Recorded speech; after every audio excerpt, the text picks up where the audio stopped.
Take them.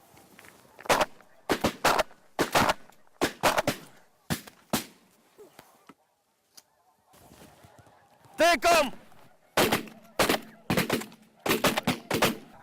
Hi, welcome to Devil's Lake, North Dakota on Midwest Outdoors. We're hunting spring snow geese. We got a few on the ground and a few more to go. We're gonna shoot them until we run out of shells. Stick around. The guys today are using Kent Fast Steel for its exceptional speed and knockdown power. The loads are 3 and 3.5 inch, size number 1 or number 2, with a modified or improved cylinder choke, depending on the hunter's gun of choice. Kent Fast Steel has the speed and power to cut through the wind of the Dakota prairies to find its target every time. Take them! Get them! There you go. Take them, they're firing. Fetch them up, fetch them up.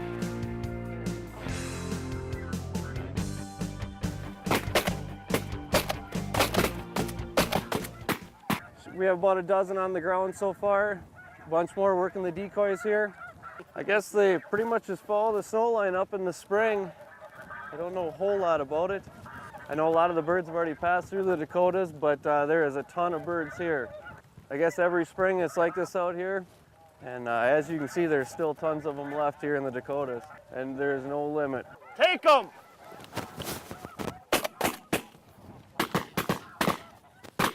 I'm claiming that one too.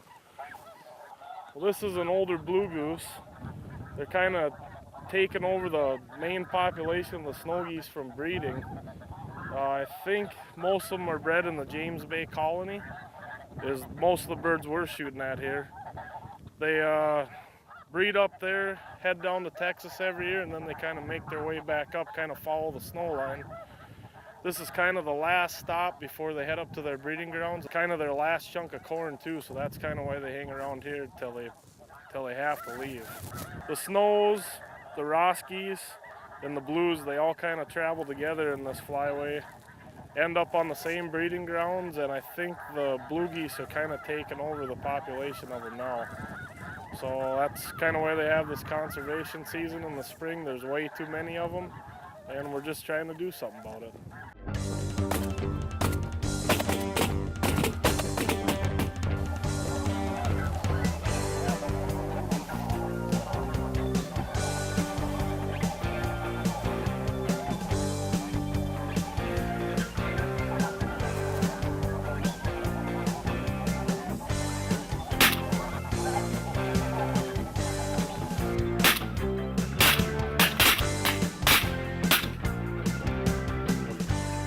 Take them.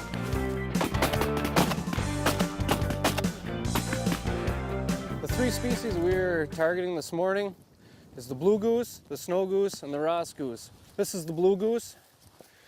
It's got their dark body, white head, has the dark underwing. We have the snow goose, it's solid white with black tips on the wings.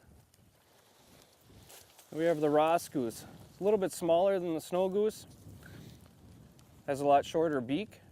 With the three different species, you never know what's coming in. That's what makes it such a blast to hunt out here. They rest together, they feed together. They're on their migration from Texas on their way up to Canada. It makes it a blast because you never know what you're gonna get. There's a lot of good quality steel on the market. I prefer the Kent cartridge.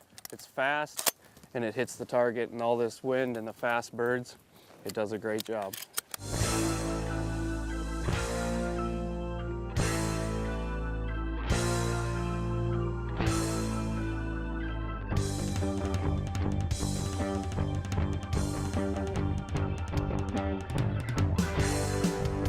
Take them, they're firing! During the spring snow goose season, they allows you to use e-collars, electronic collars.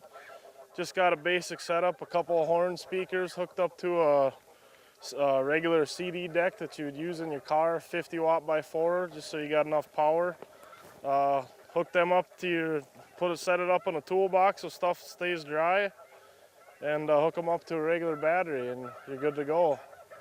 And we also use these tornado machines made by Silosock. They work real good for the young birds. The adult birds are pretty wise to them, but They definitely help add a little movement to your spread.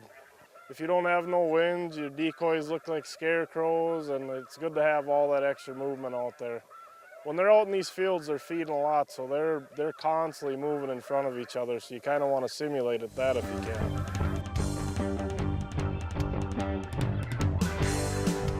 After a hard day of goose hunting in the morning, there ain't nothing like an afternoon of walleye fishing. For all the information you need, contact the Devil's Lake Chamber at devilslakend.com. And thanks to Woodland Resort for all the lodging accommodations. I'm Tori, and this is Adam, and Midwest Outdoors will be right back.